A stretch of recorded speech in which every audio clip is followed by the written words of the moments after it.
নির্বাচনটা হইলে চেয়ারম্যান হয়ে যাবো। এর আগে গ্রামের যত বিচার আচার সালিশ সব তো আমি করতেছি। আপনাদের সমস্যাটা কি বলেন, আমি সমাধান করে দিতেছি। তোর করতে পারবা? ঠিক আছে তাহলে শোনো, আমি কইতাছি। এই যে আমার বাছুরটা, এই যে অবলা প্রাণী, সকালবেলা ওরা আমি এই গাছের সাথে বাইন্ধা দিয়ে গেছি ঘাস খাওয়ানোর লাগা। ওহনো এই জায়গায় বান্ধা আছে, এই যে দেখো। আর এখান থেকে ওই যে 1 কিলো দূরে এই শাইন মিয়ার বাগান। ওহনো কইতাছে ওর বাগানে নাকি সবকিছু খায় ফেলাইছে। ওহনো 2000 টাকা জরিমানা চাই। ছাগল পাতা খাবে, গরু ঘাস খাবে, ইহাই প্রাকৃতিক নিয়ম। ইহাতে জরিমানা দেওয়ার প্রশ্নই আসে না। আপনি আপনার বাছুর লইয়া পলায়ন করুন।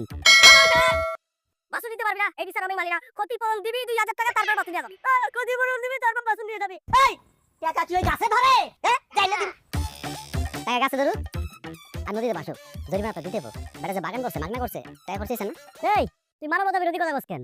এই বাছুরটা কি বাজার থেকে তরকারি কিনে বাড়িতে নিয়ে রান্না করে খাবে? আল্লাহ যে এত কিছু তৈরি করছে, গাছপালা লতা পাতা, এগুলো কার জন্য? ওর মতো বড় প্রাণীর জন্য। খাদ্য, বস্ত্র, বাসস্থান একজন মানুষের মৌলিক অধিকার। মানে একটা গরু ছাগলের মৌলিক অধিকার। শীতকালে গাছের পাতা এমনি ঝরঝরে পড়ে যায়, তাই বলে কি গাছ পড়ে যায়? সময় হলে গাছে আবার ঠিকই পাতা গজায় যায়। গরু বাছুর যত পাতাই খাক, গাছের মতো গাছ থাকবে। এই আপনি বাছুর নিয়ে যান তো, বিচার শেষ। যান কাকা, দাঁড়ান অস্থির না, বুঝছি। এই ফকির নিয়ে আপনার জরিমানা দিব না। 2000 টাকা তো জরিমানা আমি আপনার দিয়ে দিতেছি। এই বিচার আমি করতেছি, সমাধান আমি দিব। যাবে নরে তুই 2000 এর বদলে 4000 টাকা দিয়ে দে। না 2000 হইব না, 2000 লাগবে না। ফকির নি পকেটে ঢুকা 4000 তো আমি 8000 দিতেছি। 16000, 32000, 64000, 1 লাখ, 2 লাখ, 2 লাখ 10, 5 লাখ, 10 লাখ 10, 20 লাখ, 20 লাখ 20, 1 কোটি। 1 কোটি। আজকে কি হলো?